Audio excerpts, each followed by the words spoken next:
Há conserto sim para esta geração corrompida. Há conserto sim para esse mundo decaído. Há conserto para a minha vida, para a sua vida. Há conserto em Jesus. Glória a Deus. Muito obrigado. Glória a Deus. Você pode se sentar. Antes de sentar, fala para a pessoa do seu lado: Deus vai falar contigo hoje. Isso. Agora você pode sentar. Bom, para mim é um privilégio estar com os irmãos aqui nessa noite, para compartilhar da palavra, para a gente juntos meditar na palavra de Deus aqui. E para quem não me conhece, eu sou o Eric, tá? Eu sou o pastor de pré-adolescentes aqui dessa igreja. Pré-adolescentes são as crianças de 10 a 12 anos. E o nome desse ministério é o Ministério UP, tá? O Ministério de Pré-Adolescentes aqui da igreja. Desde o ano passado, esse ministério se juntou à juventude da nossa igreja, a One, e nós somos então o primeiro grupo, faixa etária da juventude. Então a próxima vez que você vê um menino de 10, 11, 12 anos, uma menina, você vai saber que agora todos somos One. Estou vendo duas aqui na frente, né? Tudo bem? E eu estou sempre lá com eles nos domingos. Então se você tem algum irmão, algum primo, algum conhecido nessa faixa etária, nós temos feito várias atividades, várias coisas para essa idade. Então nos domingos nós temos os cultos em paralelo aqui na igreja, lá no ginásio, né? Os cultos de domingo, os 3 nós temos culto lá no ginásio. No sábado também a gente tem lá no segundo andar uma célula com a galera de 10 a 12. Hoje não está tendo, né? Porque como eu ia pregar aqui, eu falei: gente, vão me assistir pregar lá, é verdade? Então tem aqui, tem mais alguém aí de 10 a 12? Levanta aí para eu ver. Que bom, obrigado, não estou sozinho, estou mais à vontade agora, saber que você está aqui, Kailane, valeu. E tem sido muito legal ver como Deus se move e se revela também aos pré-adolescentes. Se você é um pouco cético em relação a isso, eu queria te convidar a conhecer o nosso ministério e a ver o que Deus tem feito. Nós estamos em férias agora das nossas células, né? A gente tem um encontro de células na sexta-feira à noite. E quem que é o líder da célula? O próprio pré-adolescente. Tem um líder adulto, quem que traz a palavra? Um pré-adolescente. Ele divide a palavra, ele ora, ele anota os pedidos. Ele aprendendo a liderar já e aprendendo a orar um pelo outro, trazer palavra, compartilhar. E a gente está de férias. E daí, essa semana, eu tranquilo, né? Sexta-noite, então não vai ter o encontro de células, tudo bem, né? De repente começa no grupo de WhatsApp lá das células: que tal a gente fazer um mini culto? Eu falei: eita, vamos fazer um mini culto. Sexta-noite, na minha casa, quem é que vai fazer a oração? Quem é que vai fazer o momento de ofertas? Quem é que vai fazer a palavra? Quem é que vai fazer o louvor? De repente, gente, tinha um culto pronto já. E eu só olhando. Daí eu falei: mas será que eu vou nesse negócio? Daí eu falei: gente, eu posso ir? Claro, pastor. Daí eu falei: então tá bom. Eu fui ontem, estive lá com eles, eles fizeram o culto sozinhos. Coisa linda. Claro que depois brincaram de pega-pega, aquela gritaria toda, né? Mas estão se envolvendo com as coisas de Deus desde cedo, e essa é a nossa missão. Então, se você não conhece o Ministério UP ainda, te convido a conhecer. Procura a gente no Instagram, no Facebook, manda uma mensagem lá para você nos visitar e ver como Deus se revela também às crianças. E nessa noite eu gostaria de compartilhar com os irmãos um texto muito conhecido. Isso é um problema, porque quando a gente conhece um texto, a gente corre o risco de começar a ouvir e falar: já sei, se eu já conheço.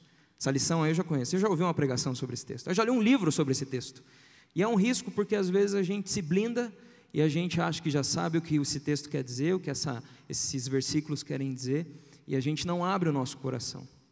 Mas eu não sei você, eu creio num Deus que dá aplicação personalizada para a gente. O mesmo texto fala de maneiras diferentes, coisas diferentes, dependendo do momento da sua vida. Já aconteceu com você? Sim? Espírito Santo, Ele aplica à nossa vida o texto. Então vamos estudar juntos hoje a parábola do filho pródigo. Abra sua Bíblia no Evangelho de Lucas, capítulo 15, versículo 11. Evangelho de Lucas, capítulo 15, versículo 11 em diante. Nós vamos dar uma olhadinha nessa parábola contada por Jesus aqui.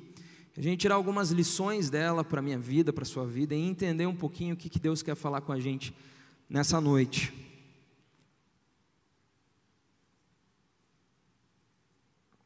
Bom, como eu disse, eu sou pastor de pré-adolescentes. Vou fazer o negócio que eu faço no culto lá. Quem trouxe Bíblia, levanta para eu ver. Tá bom. Dá para melhorar, tá bom? Mas tá bonito, valeu a pena. Encontrou aí? Parábola do filho pródigo. Vamos ler então o que diz a palavra de Deus. Livro de Lucas, capítulo 15, versículo 11 em diante. Jesus continuou: um homem tinha 2 filhos. O mais novo disse ao seu pai: pai, eu quero a minha parte da herança. Assim ele repartiu sua propriedade entre eles. Não muito tempo depois, o filho mais novo reuniu tudo o que tinha e foi para uma região distante. E lá desperdiçou os seus bens vivendo irresponsavelmente. Depois de ter gasto tudo, houve uma grande fome em toda aquela região e ele começou a passar necessidade. Por isso foi empregar-se com um dos cidadãos daquela região, que o mandou para o seu campo a fim de cuidar de porcos. Ele desejava encher o estômago com as vagens de alfarrobeira que os porcos comiam, mas ninguém lhe dava nada. Caindo em si, ele disse: quantos empregados de meu pai têm comida de sobra, e eu aqui morrendo de fome? Eu me porei a caminho e voltarei para o meu pai, e lhe direi: pai, pequei contra o céu e contra ti, não sou mais digno de ser chamado teu filho, trata-me como um dos teus empregados. A seguir levantou-se e foi para seu pai. Estando ainda longe, seu pai o viu e, cheio de compaixão, correu para seu filho e o abraçou e beijou. O filho lhe disse: pai, eu pequei contra o céu, contra ti, não sou mais digno de ser chamado teu filho. Mas o pai disse aos seus servos: depressa, tragam a melhor roupa e vistam nele, coloquem um anel em seu dedo e calçados em seus pés, tragam um novilho gordo e matem-no, vamos fazer uma festa e comemorar, pois este meu filho estava morto e voltou à vida, estava perdido e foi achado. E começaram a festejar. Enquanto isso, o filho mais velho estava no campo. Quando se aproximou da casa, ouviu a música e a dança, então chamou um dos seus servos e perguntou-lhe o que estava acontecendo. Este lhe respondeu: seu irmão voltou e seu pai matou um novilho gordo porque o recebeu de volta são e salvo. O filho mais velho encheu-se de ira e não quis entrar. Então seu pai saiu e insistiu com ele, mas ele respondeu ao seu pai: olha, todos esses anos eu tenho trabalhado como um escravo ao teu serviço, e eu nunca desobedeci às tuas ordens, mas tu nunca me deste nem um cabrito para eu festejar com os meus amigos. Mas quando volta para casa esse seu filho, que esbanjou os teus bens com as prostitutas, matas o novilho gordo para ele. Disse o pai: meu filho, você está sempre comigo, e tudo o que eu tenho é seu. Mas nós tínhamos que comemorar e alegrar-nos, porque este seu irmão estava morto e voltou à vida, estava perdido e foi achado. Essa parábola é conhecida como a parábola do filho pródigo, e ela é a terceira parábola que Jesus vai contar depois de ter sido criticado pelos fariseus. Os fariseus não concordavam com a conduta de Jesus, falavam que o fato de ele andar com pecadores, de ele se assentar à mesa com pecadores, de ele estar sempre rodeado de pessoas que eram vistas como injustas, era uma conduta errada. Os fariseus não achavam isso legal. E então começavam a criticar ele. Então Jesus começa a contar histórias. Primeiro ele conta a história de um pastor de ovelhas que tinha 100 ovelhas. E de repente uma dessas 100 se perde. Ele vai contar e só tinha 99. E esse pastor deixa as 99 e vai em busca dessa que tinha se perdido. E quando ele encontra essa ovelha, ele volta para casa feliz e faz uma festa, porque ele tinha encontrado a ovelha perdida. A segunda parábola que Jesus conta é a da dracma perdida, da moeda perdida. Ele conta que uma mulher tinha 10 moedas, 10 dracmas. É como se fosse, cada dracma equivalia a um dia de trabalho. E ela perdeu então uma dessas 10 moedas, sobraram 9. E ela fica desesperada e ela começa a procurar pela casa. Ela pega o lampião, começa a procurar embaixo das coisas, em todo lugar. E quando ela encontra, ela fica tão feliz que ela chama os vizinhos para fazer uma festa, porque ela tinha encontrado a moeda perdida. E daí Jesus conta essa parábola de um homem que tinha 2 filhos. Eu não sei se você percebe como Jesus ele vai crescendo o seu discurso, como ele vai desenvolvendo o seu ensino. Ele começa falando de ovelhas, que tinham 100 ovelhas e uma se perde. Depois ele fala de uma mulher que tinha 10 moedas e uma se perde. E depois ele fala de um homem que tinha 2 filhos e um se perde. Tudo isso para ensinar algo para aqueles fariseus, para ensinar, eu creio, para mim e para você, algumas lições. E nessa noite eu gostaria de te convidar a gente a analisar alguns pontos dessa parábola, e são tantos ensinamentos. Eu escolhi alguns aqui para a gente meditar um pouquinho e pensar o que isso tem a ver com a minha vida e com a sua vida hoje. A primeira coisa que eu gostaria de destacar é esse filho rebelde. É esse filho que em determinado momento tem uma ideia: vou sair de casa porque não dá mais. E ele não está saindo de casa só porque chegou a hora, eu tenho que crescer, né, amadurecer. Não, ele em um ato de rebeldia mesmo. Isso fica claro porque ele chega e pede a sua parte na herança. Ele chega: pai, o negócio é o seguinte, me dá o que eu mereço, me dá aí a minha parte do benefício, do dinheiro, que eu quero ir embora. O que isso significa? Ele estava cortando relações com o pai. Ele estava falando o seguinte: vou sair de casa e talvez a gente nunca mais se veja, então me dá o dinheiro. E o que o pai faz? Dá. Tempo depois, esse filho vai embora. E a Bíblia fala que ele gasta esse dinheiro todo de uma vez. E de repente, no lugar onde ele estava, uma grande fome, acontece fome no lugar, e ele tem que trabalhar num dos empregos mais horríveis para um judeu. Quando Jesus escolhe esse emprego para contar essa história, ele não pegou um emprego qualquer que veio na cabeça, ele escolheu o pior emprego que um judeu poderia ter: cuidar de porcos. Esse animal impuro para eles, esse animal que chegar perto já tornava impuro. Alguns ditados rabínicos vão dizer que maldito é o homem que cuida de porcos. E esse homem então está ali, cuidando de porcos, sem dignidade nenhuma. E Jesus conta essa parábola para me dizer uma coisa: eu e você somos esse filho rebelde que sai de casa. A palavra de Deus vai nos dizer que por conta do pecado, que começa lá em Adão e Eva, mas cada um de nós aqui tem esse problema, nós somos esse filho rebelde que diz não para o nosso pai: eu vou viver a vida à minha maneira, eu vou perseguir as coisas que eu quero, os meus impulsos, vou fazer as coisas do meu jeito.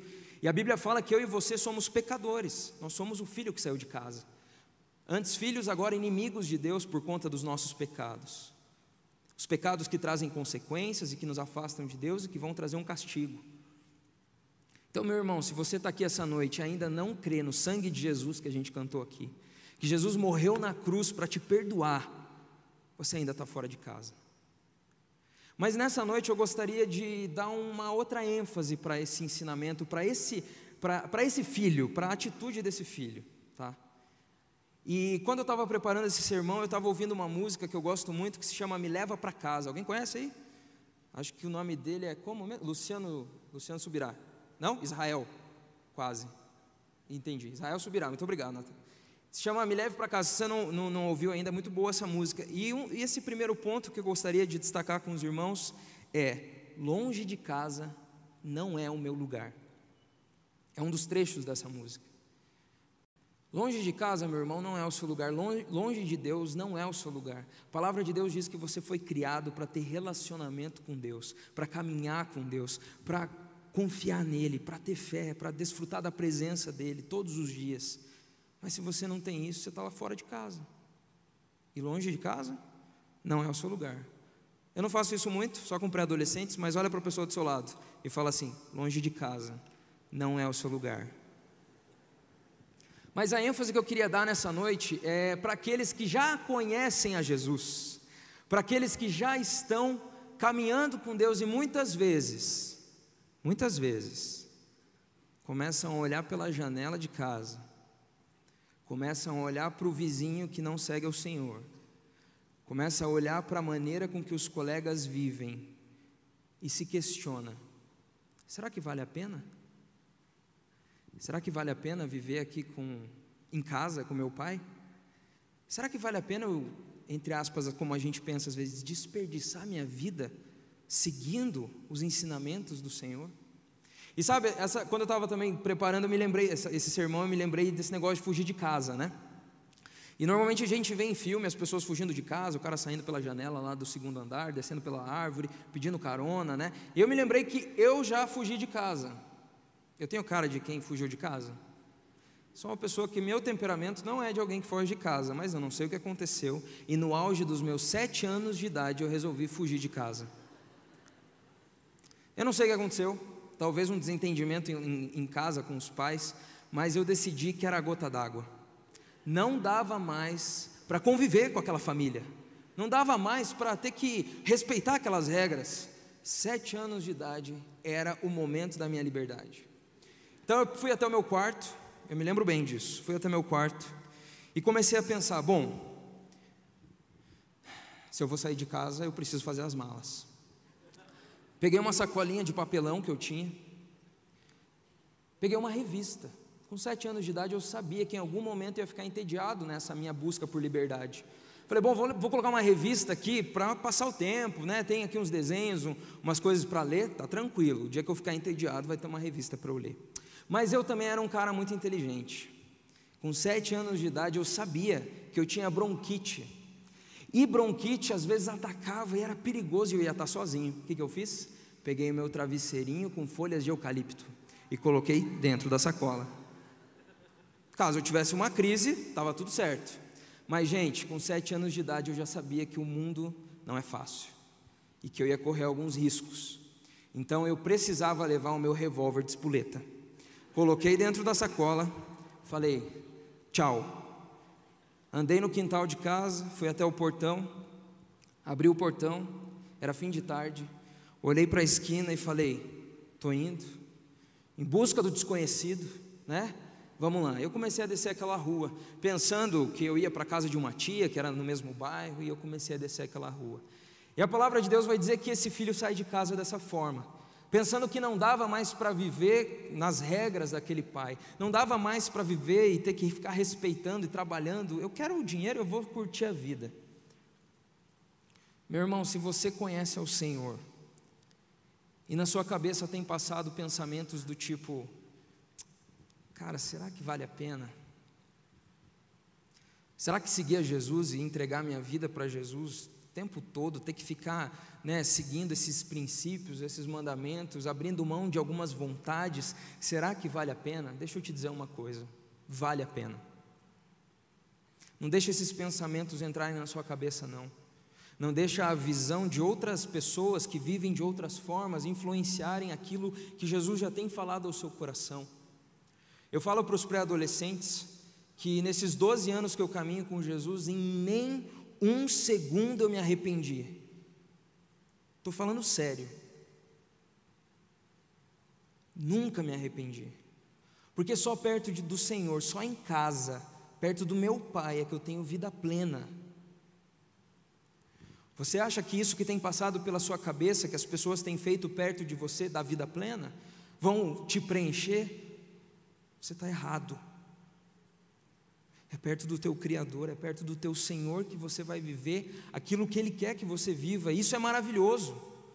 Se você já experimentou isso, você sabe do que eu estou falando. E quando a gente começa a olhar pela janela e ver a maneira com que as outras pessoas vivem e se questionar, a gente esquece dessa história do filho pródigo. A gente esquece que as pessoas que saem de casa, as pessoas que se afastam de Deus, elas perdem a sua identidade de filhos. Pode não parecer, porque no Instagram está tudo legal, porque as fotos postadas são muito legais, mas e o coração? Está vazio, porque só o Senhor preenche.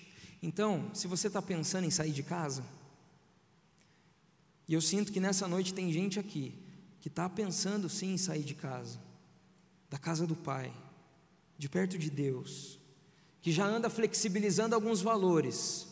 Ah, mas não é bem assim, não dá nada, não tem problema. Seja um filho de verdade, se aproxime do teu Pai, se aproxime do Senhor, tira fora essas ideias, esses pensamentos. Você só vai ter vida plena estando em casa, porque longe de casa não é o seu lugar. A segunda lição que eu percebo nessa parábola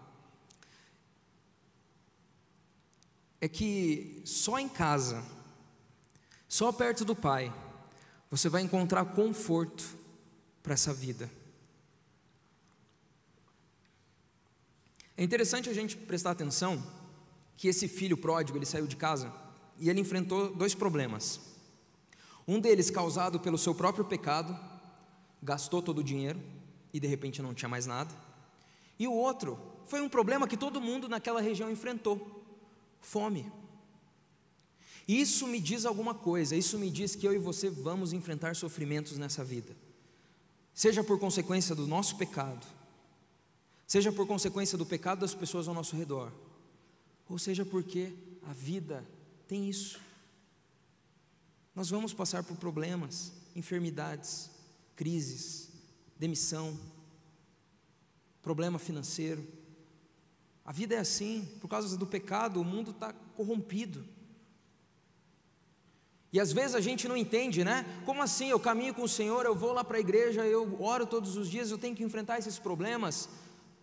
Sim, todos nós temos problemas. Ou você está isento de problemas porque é cristão?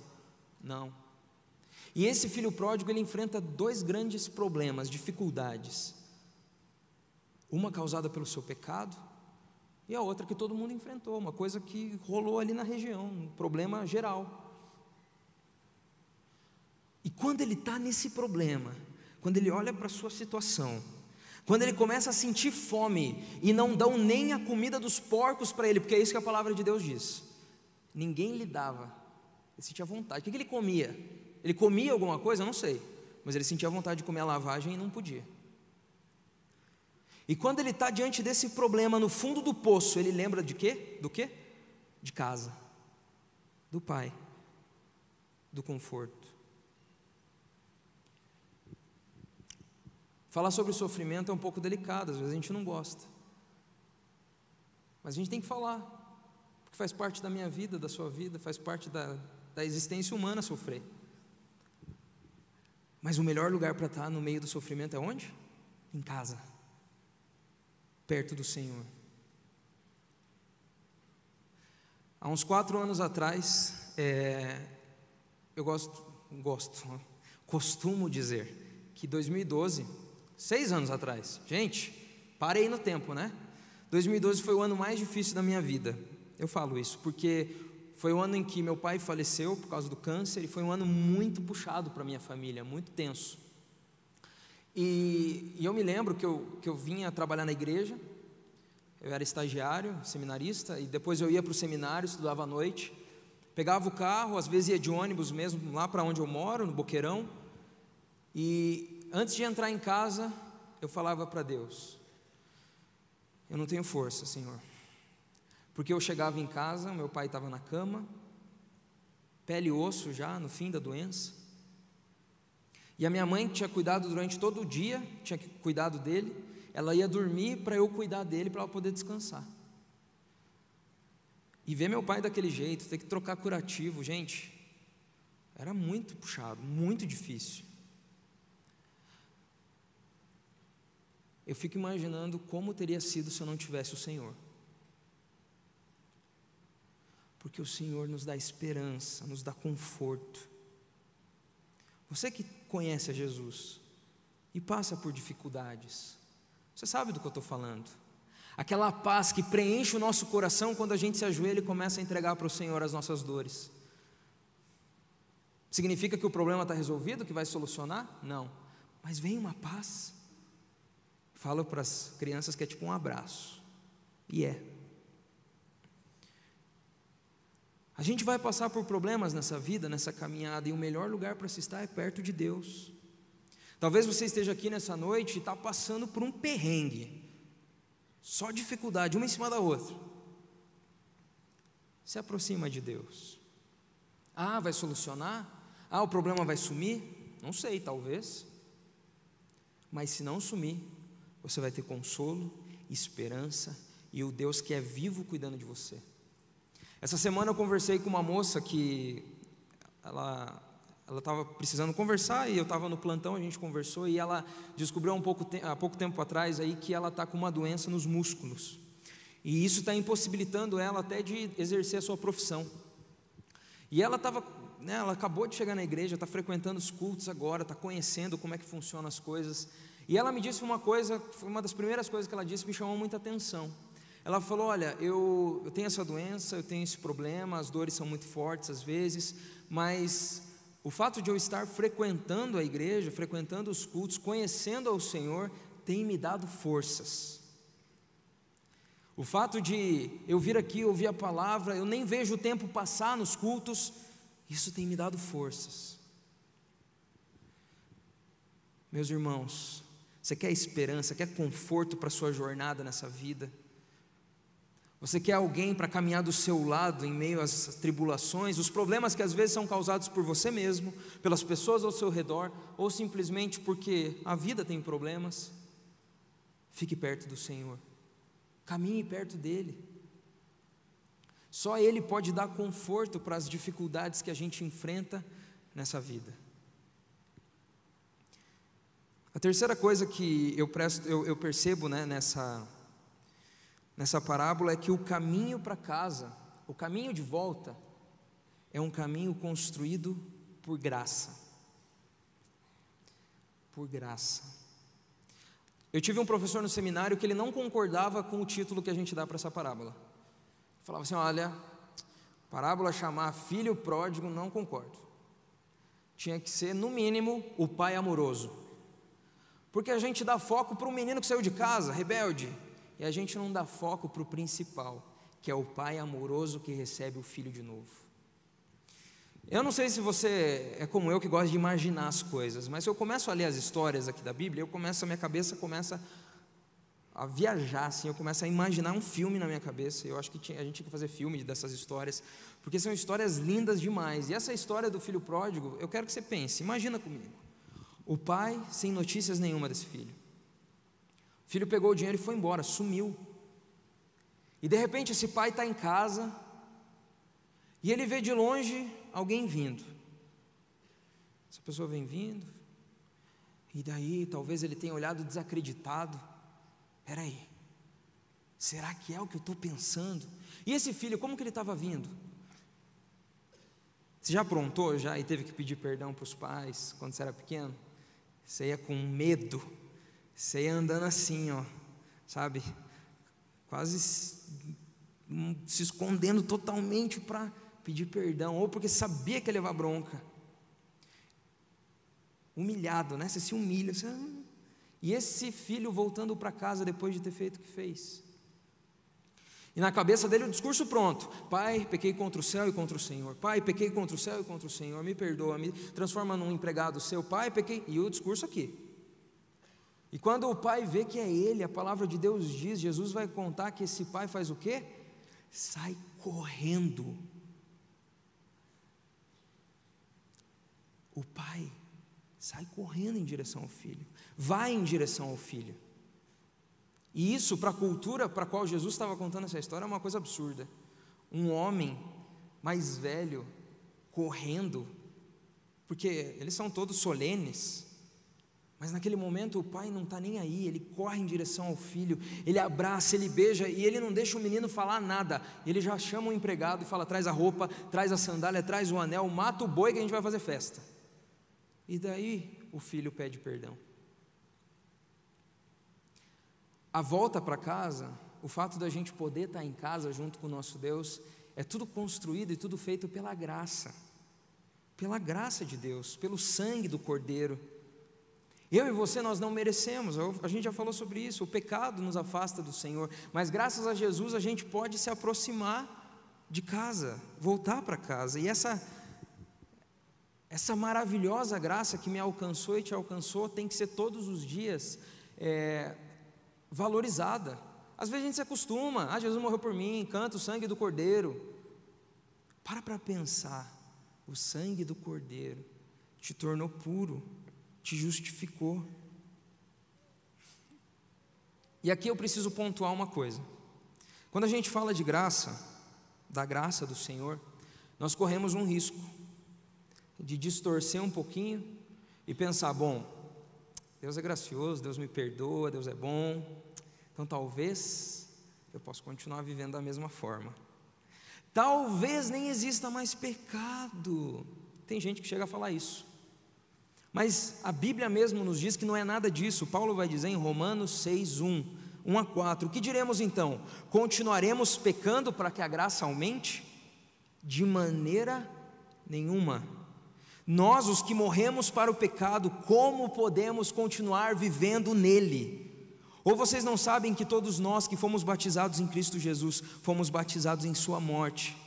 Portanto, fomos sepultados com ele na morte, por meio do batismo, a fim de que, assim como Cristo foi ressuscitado dos mortos mediante a glória do Pai, também nós vivamos uma vida nova. Meu irmão, a graça é maravilhosa, ela perdoa os pecados, ela nos faz filhos de novo, ela tira a gente do fundo do poço, ela transforma histórias. Você já deve ter visto testemunhos incríveis de pessoas que viviam uma vida sem dignidade nenhuma e conheceram ao Senhor e foram restauradas. Mas a Bíblia mesmo diz que a graça transforma. Quando você conhece esse Pai amoroso, quando você recebe o abraço do Pai amoroso te recebendo em casa de novo, algo muda aqui dentro. E você não consegue mais ser o mesmo. Você não pode mais ser o mesmo. Você precisa perseverar e buscar a santidade. Então talvez nessa noite, eu estou aqui falando e Deus está te mostrando algumas coisas na sua vida que você tem feito vista grossa, que você não está levando muito a sério, não está lutando muito contra, pensando, não tem problema, isso é pouca coisa. Um filho que foi perdoado, ele quer agradar o seu pai, e ele vive para isso, ele vive agora para o seu pai, e isso não é um peso, como muita gente pensa. Algumas pessoas próximas de mim que não conhecem a Jesus, da minha família, alguns colegas já me disseram, quando eu me converti aos 15 anos de idade, eles falavam, cara, você fica fazendo tudo o que o pastor manda, sério mesmo que agora você não vai mais fazer isso? Porque eles não entendem, que não é porque o pastor manda, que não é porque a igreja proíbe, minha religião não permite, né? Essa frase era muito dita antes, não é porque aqui dentro, eu lembro que eu fui perdoado, que a graça de Deus me transformou e me encontrou, e que eu não consigo enxergar outra vida a não ser viver para agradar o meu Pai, o meu Senhor. Então nessa noite talvez Deus esteja te mostrando coisas da sua conduta que precisam ser ajustadas. É como as regras de casa quando você é criança. Se você desobedece a elas, você deixa de ser filho? Não. Mas você tem que obedecer porque você é filho. E você obedece porque você gosta dos seus pais, você quer agradar eles. Não é um peso. Eu lembro de uma história, essa eu já contei para os pré-adolescentes lá. Lá na minha casa, eu sou filho único, tá? E filho único tem um problema, muitas vezes, não estou generalizando, mas estou falando de mim, tá? Tem filho único aí? Nós somos um pouquinho egoístas. A gente está acostumado a ter tudo só para a gente. E quando eu era criança, o meu pai, ele era um pouco econômico, para não falar outra coisa. E lá em casa, as bolachas recheadas que a gente tinha, eram daquelas marcas sensacionais, sabe, né? Aquelas boas, assim, que você abre e só faltou o recheio nela, né? Cara, era recheada. E eu comia aquelas bolachas, tudo bem, é o que tem, nunca reclamei e tal. Só no coração, né? Você pensa, poxa, eu queria era uma traquinas. E um dia, não sei o que aconteceu lá em casa, milagre do Senhor, abro o armário e tem uma traquinas de doce de leite. Quem lembra dessa? Nossa, olha aí, o vínculo afetivo a traquinas de doce de leite, né? O pessoal ali suspirando. E lá em casa apareceu e eu falei, nossa, agora é um milagre, eu vou ter que cuidar muito bem dessa traquinas, porque, né, poxa, não é sempre. O que acontece? É sempre assim, né? O que acontece? No mesmo final de semana, meu primo vai passar os dias lá. Não pode. Não, está errado isso aqui. Deve ser por isso que eu fugi de casa. Possível, deve ser por isso. Daí, cara, eu falei, meu Deus, eu não vou dividir esse negócio. Na casa dele tem traquinas, aqui nunca tem. Ele vai me entender. Daí que eu fazia, eu estava brincando com ele lá fora e dava uma vontadezinha de comer traquinas. Ele falava, só um pouquinho.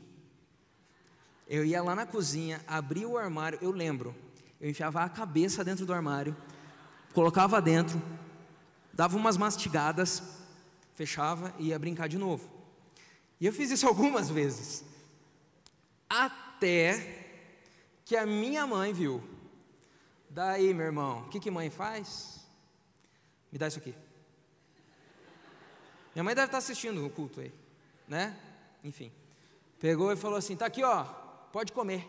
E deu para o meu primo. Cara, ele devorou. Ele nem perguntou se eu queria. Ó, e quem que era o egoísta? Mas, cara, eu não esqueço dessa história.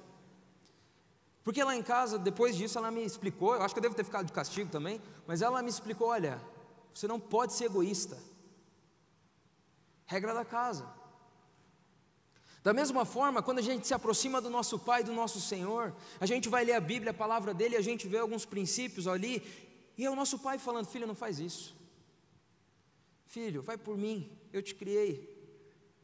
Eu sei para onde vai se você fizer. São conselhos de um pai. A Bíblia traz os mandamentos, mas a gente tem que olhar para isso como conselhos de um pai que quer que você tenha uma vida plena perto dele, de casa. São as regras da casa.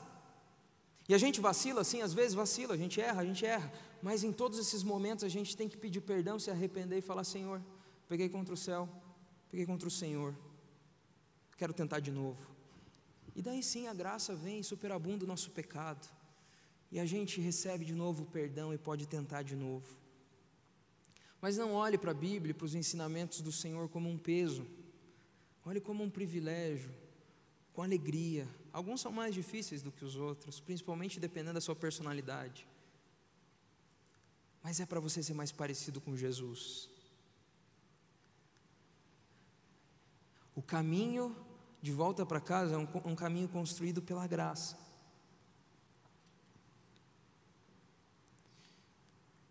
Mas a outra lição que eu percebo muito clara nesse texto é a lição que Jesus queria dar para os fariseus. Quem era o filho mais velho? Quem era o filho mais velho da história? Os fariseus. O filho mais velho, quando vê o irmão chegando, na verdade ele não vê, né? Ele só vê a festa depois. Ele se aproxima do pai com ira. Na verdade, antes se aproxima de um empregado, depois o pai vem falar com ele. E ele fala para o pai: olha, pai, eu te servi todos os dias como um escravo aqui. Todos os dias, e agora vem esse teu filho. Você vê que ele chama de esse teu filho, nem meu irmão o cara fala mais. Vem esse teu filho e você recebe ele com festa. O cara gastou teu dinheiro. E o pai é amoroso de novo. Responde o filho. Em nenhum momento ele deixa de ter ternura. Ele fala: filho, você estava aqui comigo o tempo todo. Tudo que eu tenho é teu. A visão do filho mais velho é a visão que eu e você temos muitas vezes, porque a gente entende a graça para a gente, mas quando é para o vizinho que vacilou com a gente, daí é mais difícil. A gente recebe o perdão, claro, Deus é bom, Deus me perdoou, mas quando é para aquele que você não vai com a cara, daí é mais difícil. E os fariseus eram esses, que olhavam para os pecadores agora andando com Jesus, e pausa aqui, os pecadores, eles eram ensinados por Jesus, e era bem claro que eles não poderiam continuar pecando, como às vezes a gente ouve por aí. Eles eram transformados, eles caminhavam com Jesus em busca de transformação, eles eram pecadores sim, mas buscando redenção, buscando santificação no caso. Mas os fariseus já se achavam perfeitos, e o problema de se achar perfeito, o problema de achar que você sabe demais, é que você nunca aprende, e você nunca olha para si mesmo, humildemente, e percebe as falhas. Esse filho achava que ele era bom o suficiente, que ele era autojustificado. Eu sou bom, eu estou aqui todo dia, você tinha que olhar para mim, fazer festa comigo e não com esse teu filho. E muitas vezes a gente faz isso.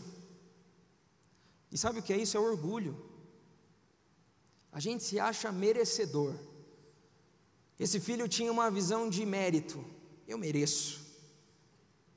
Isso é muito perigoso para um cristão, porque a palavra de Deus deixa bem claro que nada é por mérito, é tudo pela graça.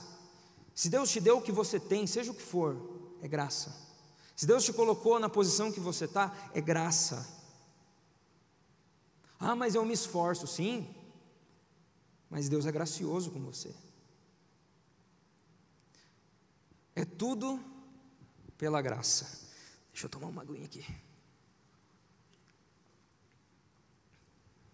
Eu vi uma história uma vez, que numa igreja tinha um pastor, um juiz e um ex-assaltante. É quase uma piada, né? Um engenheiro, um professor e um pastor.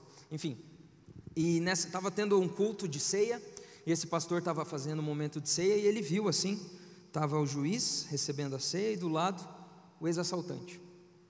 E esse ex-assaltante tinha acabado de sair, cumprir sua pena, e ele tinha sido julgado por esse juiz que estava do lado. E daí depois o pastor saiu, o culto terminou e tal, e eles conversando, ele e o juiz, né? O pastor falou: poxa, você viu quem estava do seu lado? E era o assaltante, cara. Daí ele: ah, você viu, eu também percebi, que legal. Daí o juiz fala assim: que maravilhosa graça, né? Daí o pastor: é verdade. Daí o juiz fala assim: em relação a quem você disse isso? O pastor falou: ah, o ex-assaltante, né? Que legal a gente vê ele restaurado, a gente vê ele aqui de novo, né? Agora tentando viver uma vida correta. E o juiz olha para ele e fala: não, eu me referi a mim mesmo. Pois só a graça de Deus, só o poder dele para mostrar para um juiz orgulhoso, que recebeu a melhor educação, que sempre teve tudo, só o poder de Deus para mostrar que eu não era merecedor. Meu irmão, talvez você já esteja caminhando com Jesus, e é uma maravilha, a gente falou disso agora. Mas isso não pode fazer você se orgulhar, num nível de olhar para as outras pessoas como se elas fossem inferiores. O filho mais velho tinha esse problema. Ele estava em casa, conhecia o pai, chegou o pecador, ele não quis saber. Eu e você precisamos olhar com olhos de graça, pois alguém que foi perdoado tem que ter a mesma atitude, o mesmo coração com as outras pessoas. Talvez tenha alguém que, aqui da igreja mesmo, você olha de rabo de olho, assim, você olha torto, você olha de cara, assim: o que esse cara está fazendo ali? Eu sei a história dele, eu sei o que ele fez. E você? Você já olhou para você mesmo? Esse era o problema do filho mais velho. Ele achava que ele era perfeito. Mas nessa noite, a palavra de Deus vai nos dizer aqui, através do exemplo do filho mais velho, que ninguém é merecedor, que é tudo pela graça. E nós aqui na nossa igreja, a gente está vivendo um tempo muito legal. Nós temos recebido pessoas que estão conhecendo essa graça maravilhosa. E é tão legal ver gente conhecendo a Jesus e começando uma caminhada com Ele. E nós que somos os filhos mais velhos, qual que deve ser a nossa atitude? Acolhimento, ajuda na caminhada, juntar com a pessoa e falar assim: cara, eu vou orar por você. Essa moça que eu conversei nessa semana, ela não sabia coisas básicas da Bíblia, coisa que você sabe já. O que você está fazendo por essas pessoas que estão conhecendo a graça, ou que estão longe de casa ainda? Nós temos a responsabilidade, como filhos perdoados, que estamos perto do Senhor, a ajudar essas pessoas a voltarem para casa, a ajudarem essas pessoas a entenderem a graça de Deus, a entenderem que não tem lugar melhor que estar perto do Senhor nessa vida, e na outra vida, na vindoura. Essa é a missão que eu e você temos como filhos, porque nós experimentamos isso, nós experimentamos essa alegria. E é tão legal quando a gente entende isso, a gente entende que essa é a nossa missão e é o nosso papel. No ano passado a gente começou, como eu disse, com o UP lá, com essa visão de incentivar eles a se envolverem com as coisas de Deus, desde quando tem 10, 11, 12 anos de idade. E a gente encoraja eles a fazerem coisas para desenvolver a sua vida cristã. E uma delas, a gente inventou um culto evangelístico lá. Vamos fazer um culto evangelístico para os pré-adolescentes. Daí a gente pensou num nome 180 graus, para mostrar a mudança de rumo, a mudança de direção para eles. E a gente começou a falar: agora vocês vão convidar os amigos do colégio, porque eles não conhecem a Jesus. Vocês vão convidar os primos, os vizinhos, porque eles precisam conhecer o amor de Deus. Vocês têm que resgatar esses amigos que estão longe da casa de Deus, longe do Senhor. E a gente dava os convitinhos para eles. Normalmente a gente tem visitante assim no culto de domingo, uns 3, 4 visitantes por culto. São 3 cultos. Naquele domingo especial, nos 3 cultos a gente teve 45 visitantes. Porque os pré-adolescentes entenderam que, como filhos mais velhos, que já conhecem o pai amoroso, eles podiam ir buscar os filhos que estavam longe de casa. Deus me deu essa palavra há um bom tempo atrás e colocou muito claro no meu coração que era para eu compartilhar na próxima oportunidade que eu fosse pregar. E eu estou obedecendo. As parábolas de Jesus, elas nos passam princípios muito, muito preciosos, importantes. E essa parábola me mostra e mostra para você que longe de casa não é o seu lugar. Se você tem pensado nisso, ou se você está longe do Senhor, hoje é dia de voltar para casa. É hoje. Não espere chegar até o momento que você vai estar criando os porcos no fundo do poço. Essa parábola ensina também que a gente vai passar por sofrimento, por dificuldades. E é muito ruim passar por esses sofrimentos e dificuldades longe de casa. A gente também entende que é tudo pela graça, mas que isso não pode nos levar a pecar e a fazer vista grossa para os nossos pecados. Hoje é a oportunidade que Deus está te dando de dar um basta no seu pecado, nesse aí que você já tornou de estimação. E por último, é tempo de nós que somos cristãos, que caminhamos com Jesus, entendermos a nossa missão de buscar quem está longe de casa, de acolher, e diferente do filho mais velho, a gente ajudar essas pessoas, a gente se alegrar. As 3 parábolas de Jesus têm festa quando volta o que estava perdido. A gente tem que ficar feliz, a gente tem que fazer parte dessa festa, de pessoas que estão conhecendo o amor do Pai.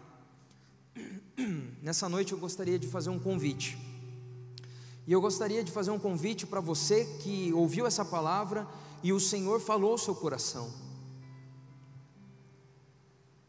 É muito fácil a gente ouvir uma palavra, sentar aqui e a palavra entra e a gente acha muito legal e volta para casa, e amanhã você já esqueceu. Esse momento que a gente faz após essa mensagem nada mais é do que um compromisso com o Senhor de levar essa palavra além do dia de hoje, de colocar ela na nossa vida, no nosso dia a dia. Eu gostaria de fazer um convite para algumas pessoas aqui nessa noite. Talvez você esteja longe de casa, meu irmão. Hoje é a noite de você voltar para o seu pai. Hoje é a noite de você pegar o caminho de volta e encontrar o seu pai indo na sua direção para te abraçar e te perdoar. Ele perdoa, Ele é gracioso, misericordioso. Não deixa para outro dia. Você está vivendo longe do Senhor? Volta hoje. Segunda pessoa que eu quero convidar para orar junto com a gente são aqueles que têm olhado para fora de casa e têm se encantado com as coisas que estão lá fora, e tem passado na sua cabeça e no seu coração, pelas frustrações que você enfrenta, que talvez seja melhor largar tudo. Não é melhor. Não se engane. Entrega hoje o seu sofrimento ao Senhor. Abre o seu coração. Ele é um pai que se importa. Mas hoje também é um convite para aqueles que perceberam em si um orgulho, perceberam em si que se acham suficientes. E isso é muito difícil, você perceber e dar o braço a torcer. Mas faça isso hoje. ore comigo aqui e fale ao Senhor: Deus, eu percebi que eu me acho bom e que eu olho para os outros e julgo, por que eles estão fazendo isso? Por que o Senhor os perdoa? Se essa mensagem falou ao seu coração, não perca a oportunidade de tomar o caminho de volta. Eu pedi ao Luiz para cantar essa música, e enquanto essa música toca, eu gostaria que você viesse aqui na frente, entregar o seu coração ao Senhor e falar com o Senhor sobre essas coisas que Ele falou com você. Saia do seu lugar e vem aqui à frente para a gente orar juntos. Como pode me amar, Deus, conhecendo o meu pecado, sabendo o que eu faço de errado? Como pode me amar assim? Se você conhece, pode cantar junto. Como pode me amar, Deus, sabendo que eu sou falho e que o meu coração já não bate mais como já bateu. Como pode me amar, Deus, sabendo que eu fugiria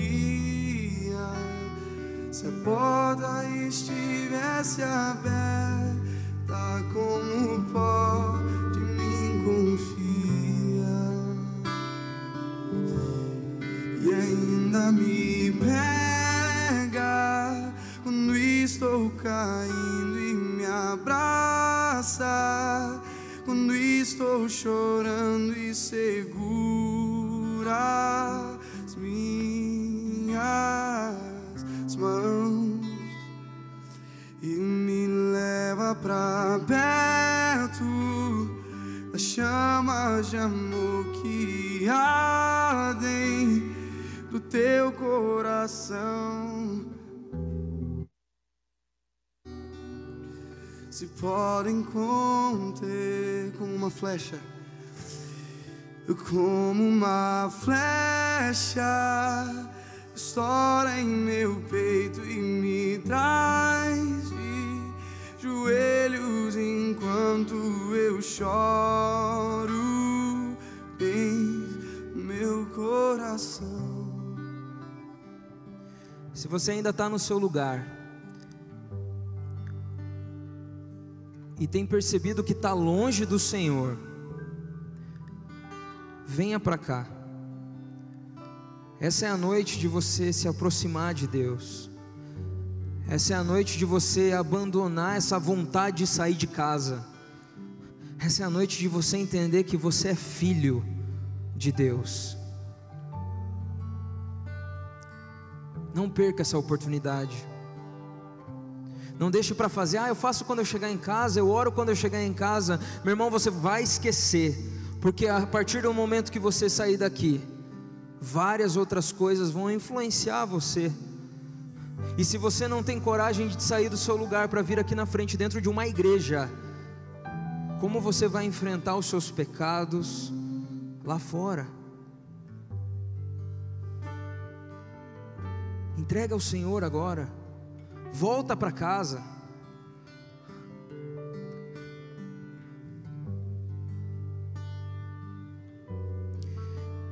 E sabe, hoje a gente vai parar de ser como o irmão mais velho. E eu quero convidar você que está aí sentado a vir aqui orar por alguém. Você que percebeu que precisa acolher mais. Você que percebeu que olha para as pessoas com um olhar que não é bacana, de julgamento. Tem gente que precisa aqui ser de uma oração, de um abraço. Tem gente que precisa conhecer mais do amor de Deus, e talvez você seja essa pessoa que vai ajudar.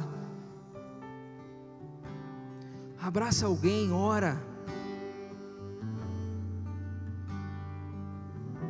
Nós somos os dispenseiros da graça. Nós que já conhecemos, andamos por aí e temos que distribuir a graça de Deus. Você é um dispenseiro da graça. Você não é o filho mais velho.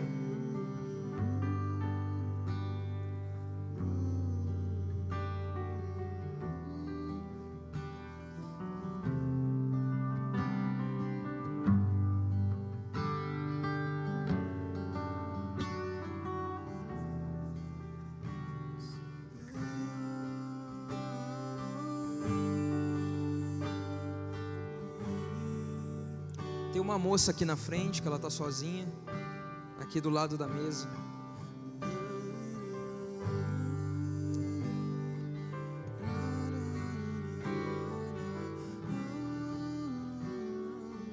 Tem um rapaz aqui, né, que está sozinho também, quem puder orar por ele. Amém. Amém.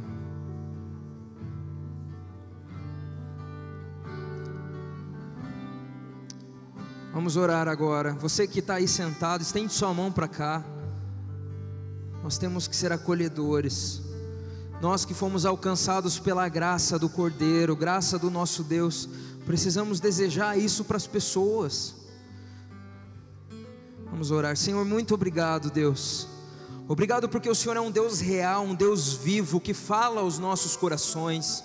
Obrigado, Deus, porque a Tua palavra é viva e mostra as coisas que a gente precisa ajustar, Deus. As coisas, as condutas que a gente tem vivido que precisam ser ajustadas, Deus. E nessa noite nós temos aqui irmãos, Deus, irmãs que estão voltando para casa. E nós nos alegramos por isso. Estão voltando para casa, talvez depois de perceberem que longe de casa não é o lugar delas. Pai, em nome de Jesus, nós queremos te pedir que o Senhor dê forças a cada um.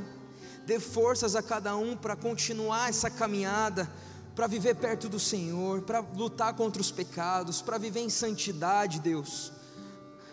Que o Teu Espírito possa consolar também alguns que estão passando por sofrimento, por dificuldades aqui, e estão colocando esse sofrimento diante do Senhor.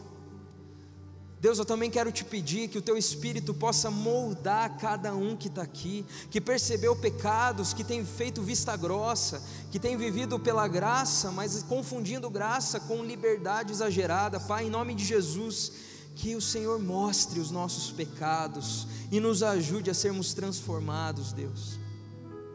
Mas talvez também existam pessoas aqui que perceberam em si um orgulho, Deus. Perceberam que se acham suficiente, Pai.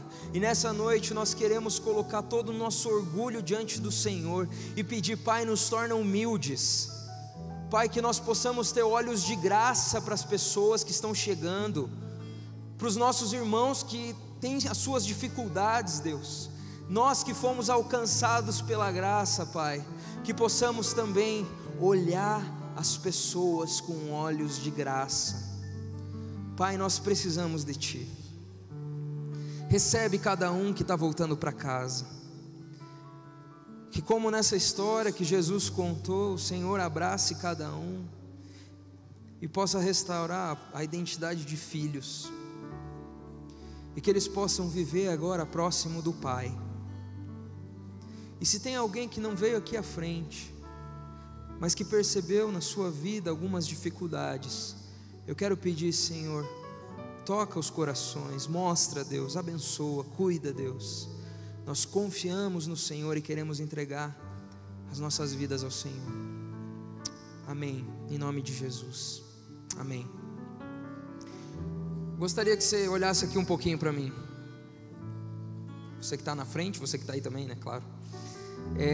Lembra da minha história de quando eu saí de casa, quando eu tinha 7 anos? Sim. Eu estava descendo a rua, eu abri o portão, estava começando a descer a rua para fugir de casa, e de repente eu resolvi olhar para trás. E quando eu olhei para o portão da minha casa, minha mãe estava lá. E a minha mãe estava me olhando com lágrimas nos olhos, talvez pensando: o que esse menino está fazendo? 7 anos querendo fugir, a sacolinha. E ela olhando para mim, sorrindo. Eu lembro que ela fez isso aqui. E naquele momento eu percebi que o melhor lugar para estar era em casa. E eu corri. abracei, entrei em casa, comi um lanche e fui dormir.